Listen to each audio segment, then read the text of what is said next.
instruments you have just seen are part of a stage set, and the musicians who are playing them are actors in a drama.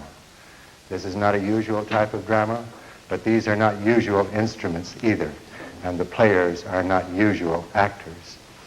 In the kind of drama you will see, there is no obligation to listen to the music or to search for any musical communication.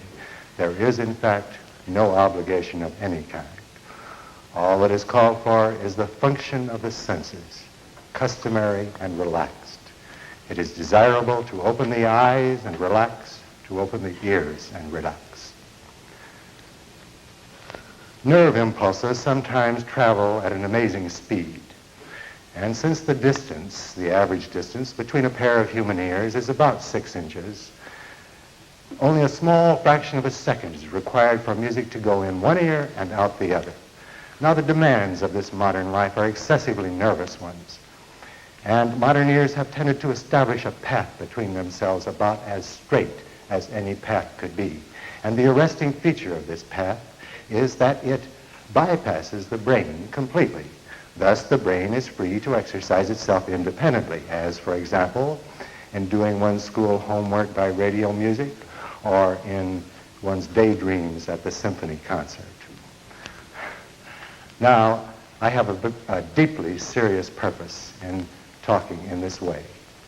Speaking metaphorically, I might say that my life has been dedicated to the throwing of a psychological block into that direct path between the ears, and forcing sounds to bounce around in the upper part of the cranium before they go out the other ear. And when this block is effective, all kinds of wonderful things happen. Nerve impulses quicken. The adrenal glands begin to secrete their ecstatic hormones. The pancreatic juices begin to ooze, and the normal peristalsis of a vegetable existence stops momentarily, completely. What is this psychological block? It could be many things, but among them is one that is introduced through the sense of seeing coupled with the sense of hearing. This visual element at its best might be called the movingly dramatic and the imaginatively theatrical. To be an effective agent in bringing about the involvement of the whole body in response, the senses of sight and sound must revolve around a single axis, and this axis is the dramatic motivation. Having arrived at this point, I would like to depart from the matter of a larger dramatic motivation for a moment to introduce the 4 unusual instruments you saw a moment ago and other instruments by means of photographs. The diamond marimba has 36 blocks and resonators arranged in a chordal way. Strokes with the right hand are major, with the left hand are minor. Now listen to a short passage on the diamond marimba played by Danley Mitchell.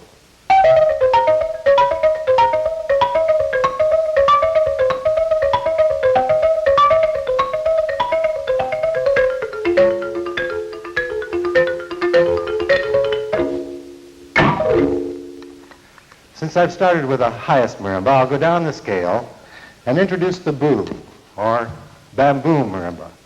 This has 64 sections of Philippine bamboo and vibrating tongues cut in the ends. The player is Tom Gager.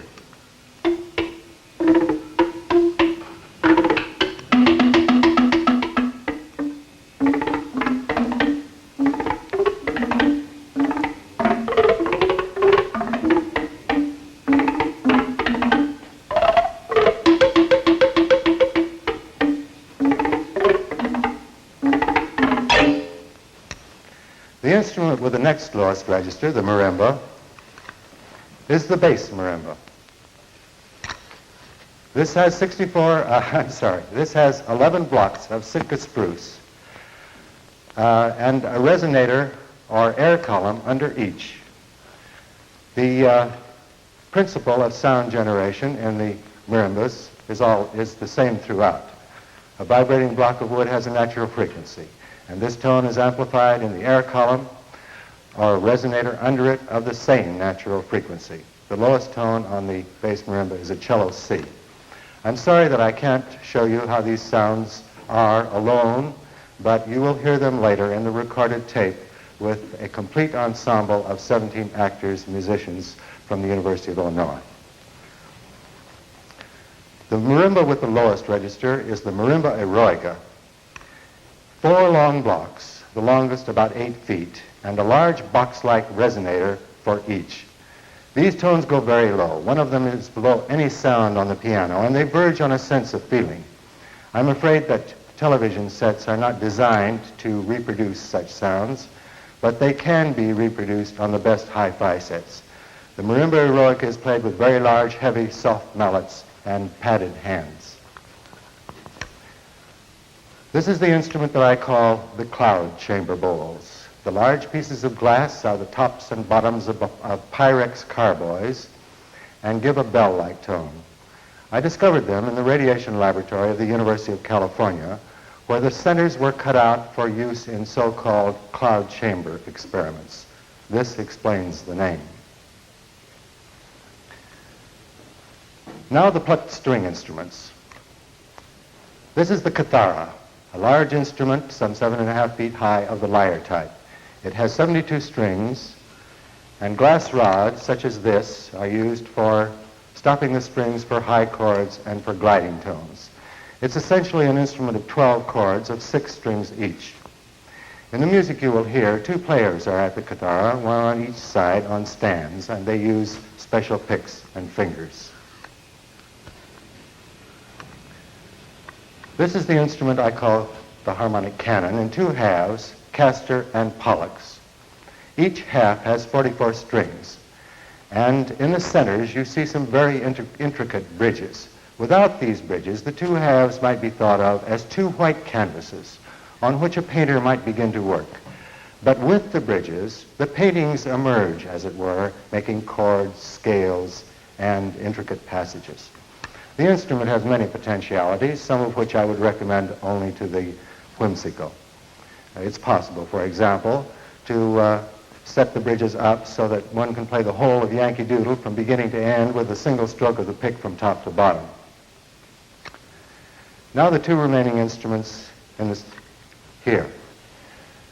I call this instrument the spoils of war because one important section of it is made up of brass artillery casings from a war surplus store.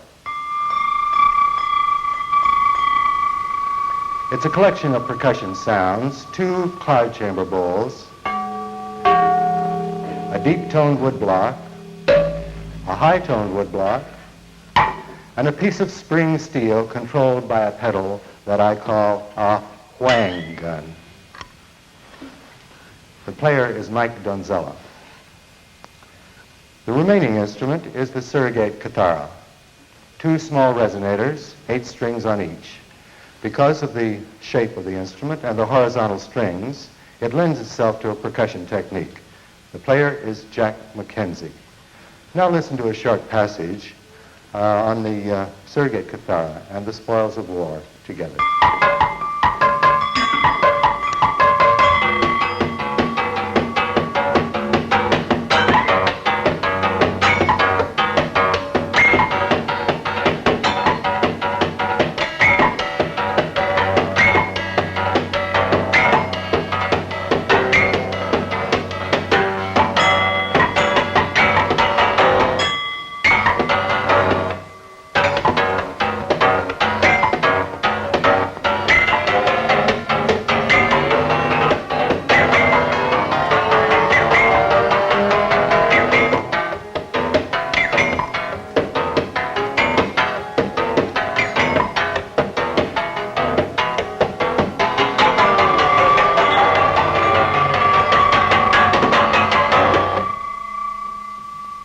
Here we have a combination, in a limited musical sense, of somewhat unusual sounds through the ear and a somewhat unusual sight through the eye, combined in a single dramatic purpose, the art of playing.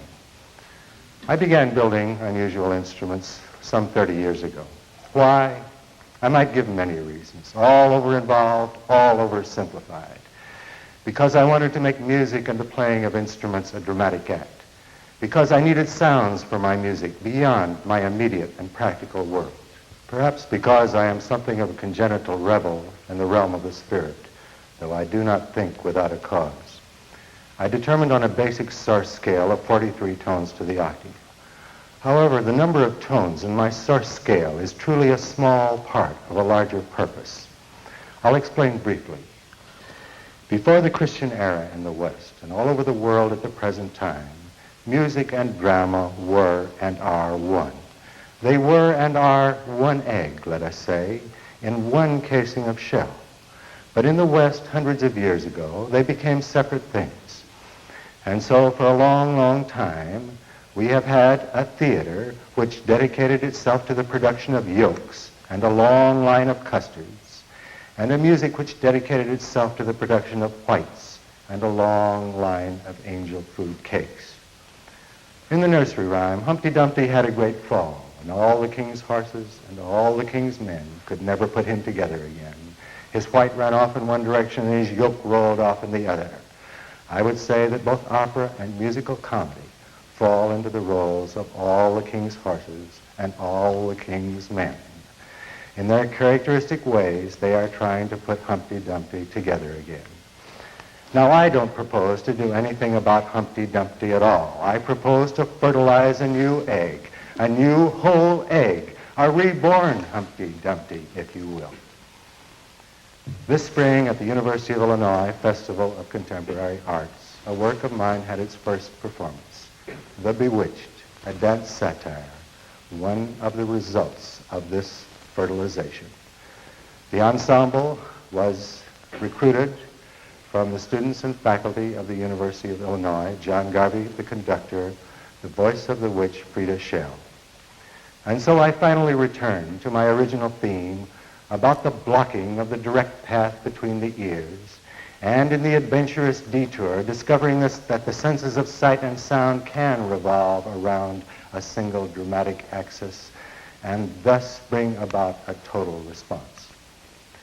Nothing is of much value to us unless it is enhanced by perception.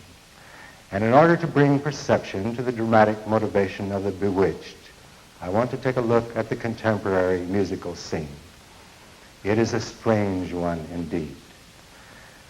The student who is seriously interested in music goes to school and is ushered into a world that has its spiritual inspiration in Middle Europe of the 18th century. Here his mind is focused on the forms and concepts of that place and day, theory, analysis, interpretation. Another person, he may or may not be considered a student, finds himself in a very different kind of music. He joins a dance band, employs a distinctly verbal language, and learns that the most important thing in life is to blow.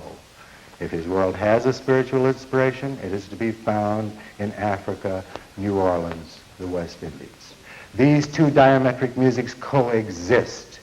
They use the same instruments much of the time, the same notation, yet outwardly each comes very close to pretending that the other doesn't exist at all. And in such a situation, a lot of insignificant people can get lost in the cracks, the lost people. And I am certain that I am one of them, belong in neither musical world. Their heads are bathed in an ancient light from a European Gothic window, while their rumps swing like miniature suspension bridges in a cool African gale. But it is given to the lost people to see and understand in flashes of enlightenment, where people who belong and are well satisfied are not so likely to see. This assumption, a belief in the power of the lost musicians to induce perception in others, is the basis for the dramatic motivation of the bewitched. In the prologue, the lost musicians wander on stage one at a time. They establish a beat. It's all they've got, and they make the most of it.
begins to swing.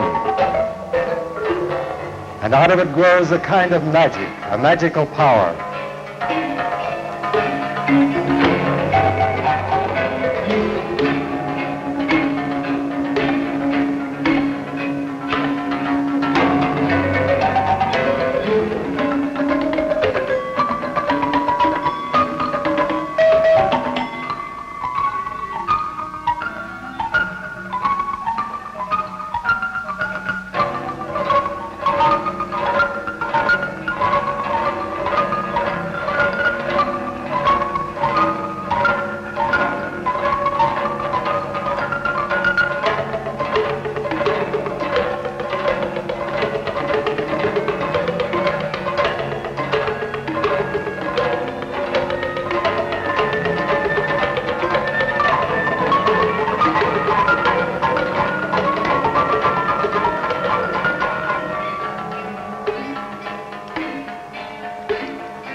Then a spirit, the spirit of a prehistoric witch, from the time when people were closer to nature and the magic of nature.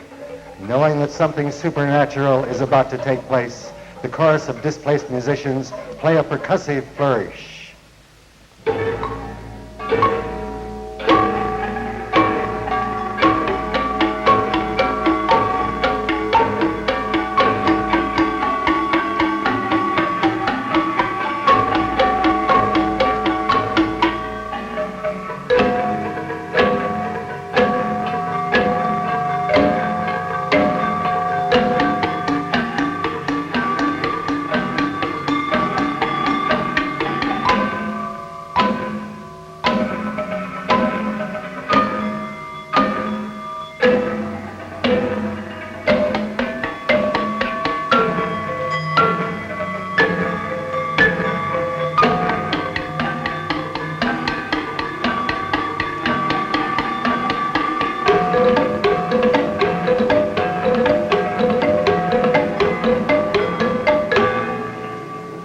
Musicians suddenly find that they are actors in the drama they have created.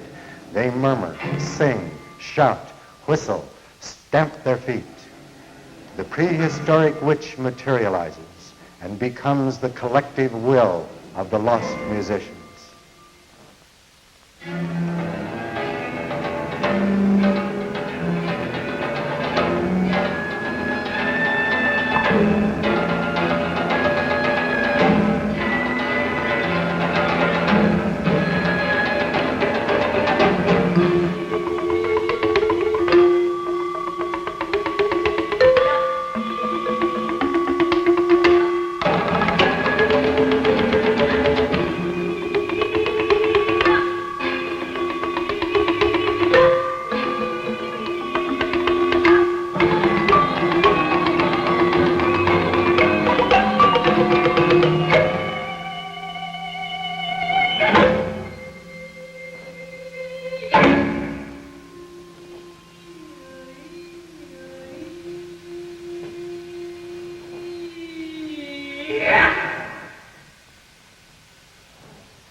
The witch surveys the world and immediately becomes sad and moody, as who wouldn't?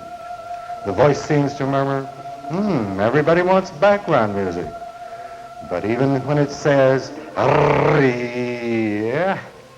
The conspiratorial tone is obvious.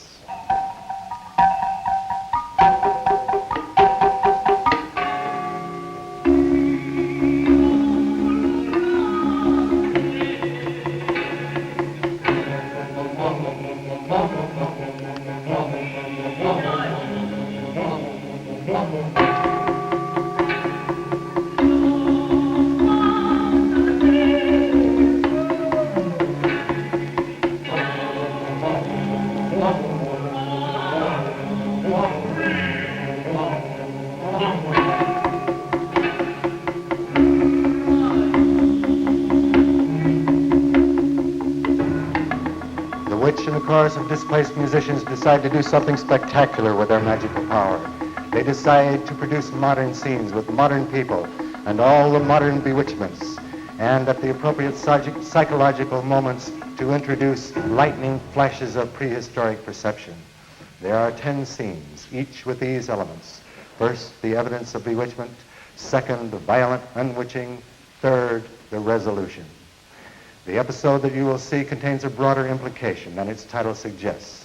It is concerned with the modern bewitchment of a nervous compulsion. In dance, it will show how a man pursues an object or a goal, and how this compulsive act itself creates a form which pursues him just as relentlessly as he pursues.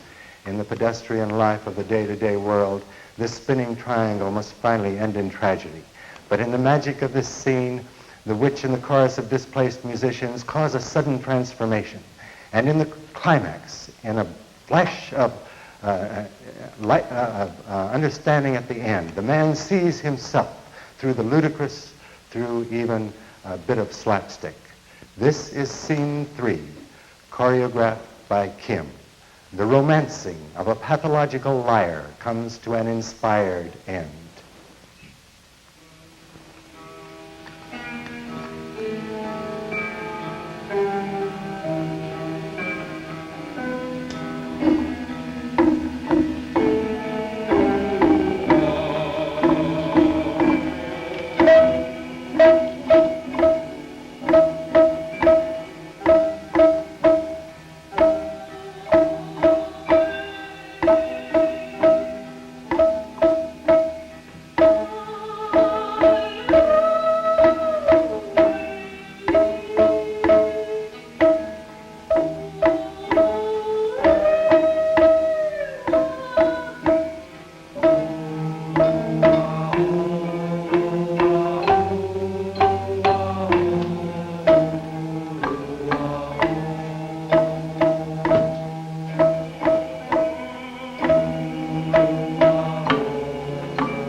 Thank you.